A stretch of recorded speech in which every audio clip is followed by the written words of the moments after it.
understand, was the plane that was hijacked. This would be in keeping with an earlier eyewitness report that the first plane that plowed into the World Trade Center was a 737. Former FBI agent James Kallstrom covered the World Trade Center bombing back in 1993. He is with us on the line right now. Jim, good morning. Good morning. You've been watching this. Talk to me. I shouldn't say good morning. It's not a good morning. No, I apologize. Go ahead. I don't really know much about it, but it sure looks to me like a deliberate act of terrorism. And I mourn the loss of the lives that I'm sure are going to follow this. I've got a lot of questions for you, James. Let me kind of take you through them if I could. Because you investigated and worked on the original terrorist incident, I should say the terrorist incident back in 1993, can you tell me if these buildings have any special significance by virtue of who's working in them? Well, I don't think it's so much who's working them. I think the towers symbolize largely. There's many other symbols also, but the World Trade Center is a symbol. That was one of the original reasons that Ramzi Youssef and the rest of that gang wanted to do the World Trade Center as a symbol of America. So, sure, there's other symbols, but I think this is probably the tallest one on the East Coast. Again, all of this is unconfirmed. We heard the president call it an apparent terrorist attack. At this moment, have you any doubt that's exactly what it is? No, I have no doubt of that. I would call it an apparent attack. I think there's probably an infinitesimal chance it isn't, but it certainly doesn't appear that it could be. Commercial airliners, number one, are not going to direct themselves into a square hit on the World Trade Center. If there's some sort of a mayday or something wrong with the plane, they're going to try to ditch it elsewhere. They're not going to do that. And if the reports of a second plane hitting the building are true, then I think that probably caps off exactly what this is. It's a cowardly act of terrorism. How restricted is the airspace around the World Trade Center? I'm not an FAA person, but no, you cannot fly through that airspace unless you're a helicopter, or unless you're anything really, without being guided by air traffic control. It's highly restrictive. So the possibility that two planes on a clear day just happened to wander into these buildings. I think that's beyond the pale. Yeah, that's not a possibility. Again, you worked on evacuating these buildings. You saw what happened when they were evacuated. How many people are we talking about from what you can see on those upper levels? Do we know exactly what time this first event happened? We're guessing. We're putting it at about 8:45, Mr. Kallstrom. Yeah, again, that's only by eyewitnesses. Yeah, Brian, I think we're talking literally hundreds and hundreds, if not thousands, of people affected by this. I mean, the smoke alone in the other floors, and the when you compare the bombing in the basement of that building, which for a number of hours we weren't sure it was a bomb. We thought maybe it was some sort of a transformer blowing up, to what's reported at least as a 737 type size airplane, something that size, hitting the first tower, and then some smaller plane hitting the second.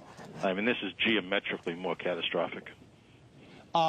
Difficult building to extraordinary, obviously, because of the height of the buildings. But the plans in place for evacuation, are they, from your experience, state of the art? I think they are. I think the whole security of that building, both from a physical security standpoint and from an evacuation standpoint, was certainly reinvented and looked after after that tragedy that happened back in the early 90s. And they're probably as good as they can be. But having said that, you're talking about one of the tallest structures, or two of the tallest structures in the United States. And whether or not the elevators are working, they're probably not. They're not used in case of fire. You've got a massive evacuation problem on your hands. Would it be highly unusual, Mr. Kallstrom, for these attacks, if that's what they were, to have taken place without some degree of advance warning? Well, I don't know the answer to that. Obviously, the FBI and law enforcement, the people that come to work every day and suffer through immense criticism when little things go wrong, these are the days that everyone hopes that they have a very formidable, highly motivated FBI and law enforcement team. And I suspect we do. And these are the things that they try to not have happen. These are the things they try to have the intelligence to avoid happening.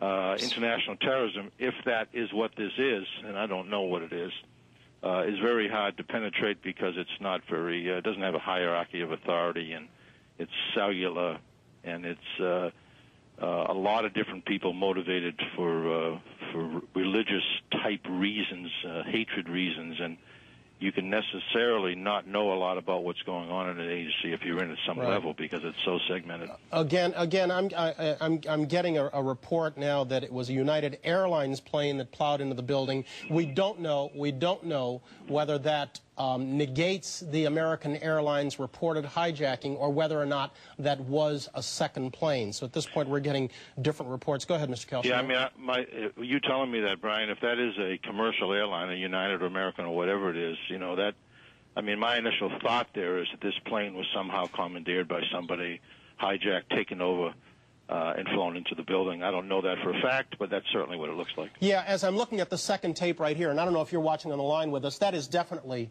a commercial-sized aircraft. Yeah. Now that we've blown it up. Yeah. In size.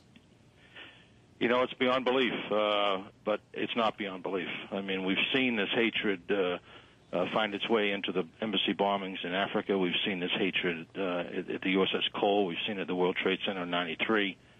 We've seen it around the world in acts that take place almost every day.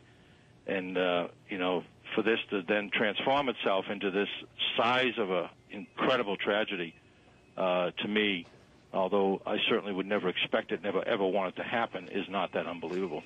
Yeah, James Kallstrom, let me ask you to sit tight for a second, if you would. Brian Jenkins, a terrorism expert who's been with us quite a few times, as I understand, on the line. Brian, you there? Yes, I am. Talk to me. Well, obviously, you know, we don't know the details of what happened yet. We should have details coming out fairly quickly, though, as to the identity of this aircraft. We're talking about crowded airspace in New York with major airports in the area, both in the immediate area of New York and in the surrounding cities. There should be information fairly quickly that will identify these particular aircraft. And indeed, we should be able to confirm fairly quickly as to the identity of the jet, and perhaps even some last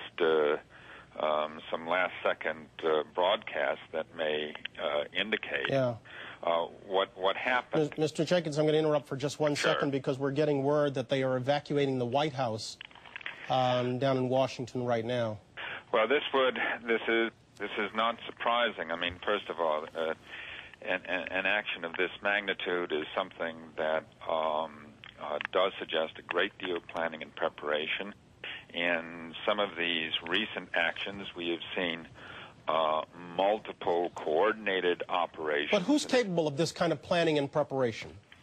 There are a number of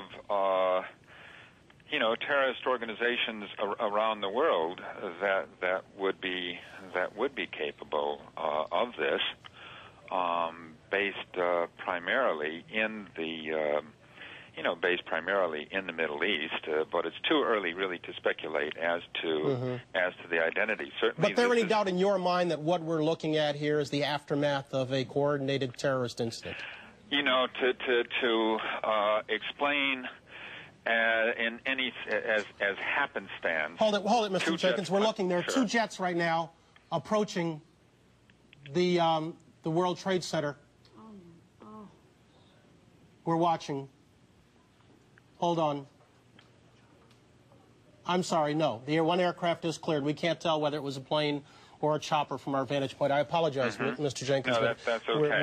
We're more than a bit gun shy. We're seeing aircraft off to the right side of our picture. We're going to assume at this point that is a copter or is aircraft to get a better vantage point. But having seen one go plow in for a second time, we're a little bit wary. Go ahead.